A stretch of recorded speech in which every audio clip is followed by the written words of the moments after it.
Don't make my mistake. I've been gardening for 40 years.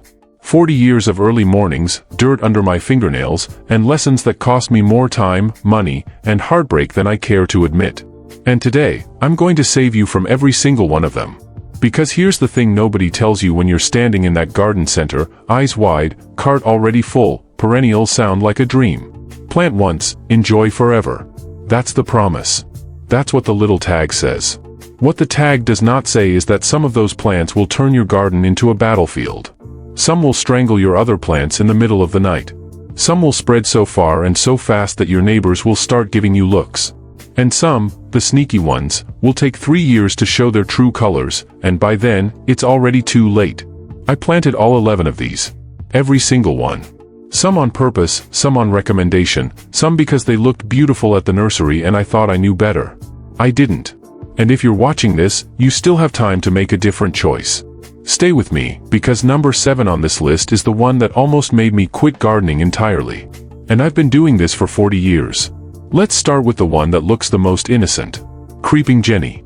Beautiful, golden green, cascading like something out of a fairy tale. I planted her along my stone path in the spring of 1998, thinking she'd fill in the gaps nicely. By summer, she had filled in the gaps. She had also filled in the flower bed, the lawn edge, the space between my raised beds, and was making a serious move on my vegetable garden. Creeping Jenny doesn't ask permission. She just went. And because she roots at every node, every single place that stem touches soil, pulling her out is not a task. It's a lifestyle. I spent 3 summers on my knees chasing that plant. 3 summers. Learn from me. Keep her in a container where she belongs, because on the ground, she belongs to no one. Now, lie. I know. You've heard this before. But let me tell you something, you have not truly understood the warning until you've seen mint come up through the crack in a concrete patio 7 years after you thought you'd removed it. Mint is not a plant. Mint is a philosophy. It believes deeply, religiously, that it should exist everywhere. It sends runners underground like it's building a subway system, and those runners laugh at your garden fabric, your edging, your prayers. I planted spearmint near my back door in the early 90s because I wanted fresh tea. I got the tea. I also got mint in my rose bed, mint in my herb spiral, mint appearing mysteriously on the other side of a gravel walkway, and mint, I still cannot explain this, growing inside an old boot I'd left by the shed. In the ground, mint is a 40-year commitment you never agreed to make. Here's one that surprises people. Comfrey. The permaculture world loves comfrey. And I understand why. The leaves are incredible for compost, for mulch, for liquid fertilizer. It's genuinely useful. But here's what they don't warn you about at the natural farming workshops. Comfrey has a taproot that goes straight down like it's trying to reach the earth's core. I've had roots measured at 6 feet. 6 feet. And every single piece of that root, every fragment, every tiny sliver you leave in the soil when you try to dig it out, will become a new plant. I once tried to remove a comfrey patch by digging it up. I ended up with 4 times more comfort than I started with. It's like the plant punishes you for trying to leave. Plant comfrey in a buried container, or better yet, plant it somewhere you've decided is its forever home, because you will not be moving it. Let's talk about trumpet vine. Oh, she's gorgeous. Orange flowers in July, hummingbirds going absolutely wild for her, and she grows fast, which, when you're trying to cover an ugly fence, sounds ideal. It is not ideal. Trumpet vine grows fast because she is aggressive at a cellular level. She will go under your fence and come up on your neighbor's side. She will crack mortar. She will lift roof shingles if she finds a way up. She will send up suckers 10, 15, 20 feet from the mother plant. I've dug up trumpet vine sprouts in the middle of my lawn, in my vegetable beds, in the cracks of my driveway. And the roots, when you finally get to them, are thick and pale and they go deep and they branch and there is always, one more piece you missed. I loved that vine for 2 years and spent the next 8 trying to undo what I'd done. Now, lemon balm.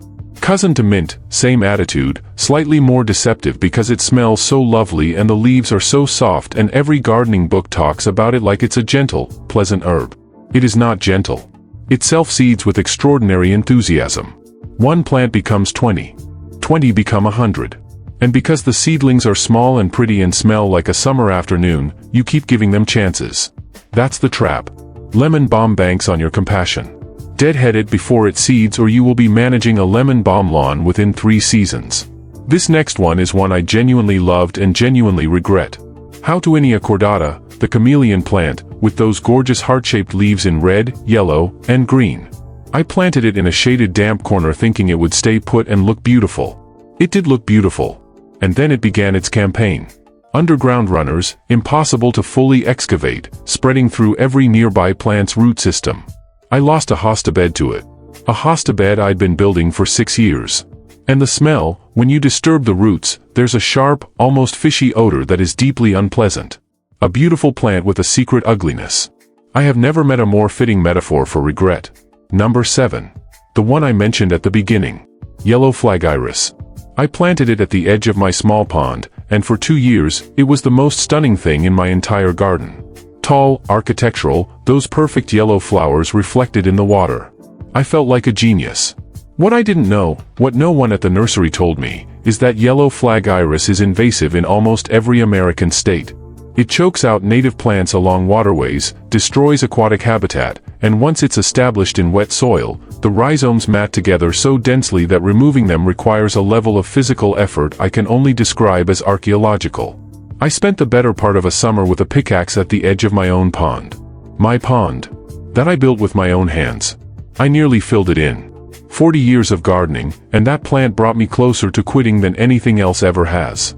Please check your state's invasive species list before you plant anything near water. Egopodium, bishop's weed. Weld as a ground cover. Marketed as low maintenance. Described in catalogs as vigorous. Vigorous is the word gardeners use when they don't want to say what they actually mean, which is unstoppable. This plant travels underground and emerges through the crowns of your perennials, through the center of your shrubs, through places you cannot reach with any tool. Once it's in a mixed border, you have essentially 2 choices: live with it or start over. I started over. Twice. Chinese lantern. Those papery orange seed pods are sold at every fall farmer's market, and I understand the appeal completely. They're striking, they're unusual, they beautifully photograph. What the farm stand doesn't tell you is that you're essentially purchasing a plant that you have decided to take over your garden as a personal project. Spreading rhizomes, prolific self-seeding, and a particular talent for appearing exactly where you least want it. I had Chinese lanterns coming up inside my boxwood hedge for 6 years after I thought I'd removed them. Plume poppy, Maclea cordata, is enormous, exotic-looking, and spreads underground with a quiet determination that won't reveal itself until the 2nd year, when you suddenly realize you have a colony. A full colony. 8 feet tall, spreading in every direction, crowding everything within reach.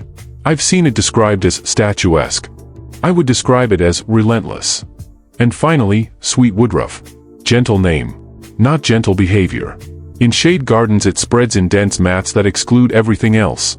It happens slowly, which is almost worse, because by the time you notice, it's already won. Here's what 40 years taught me: the most dangerous plants are the ones that look like they're behaving.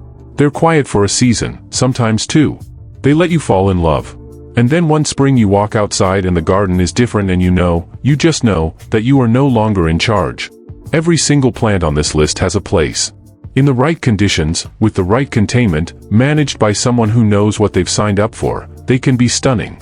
But I didn't know. And I paid for it in years, not days. If this saved your garden even one bad decision, do something for me. Leave a comment below and tell me which plant on this list you almost planted, or worse, already have. I read every single one. And if you know someone standing in a garden center right now, about to make a mistake they'll spend a decade correcting, share this with them. That's what 40 years is for. Not to keep the lessons, to give them away. Subscribe if you want the rest of them. Because I've got 40 years of mistakes, and we're just getting started.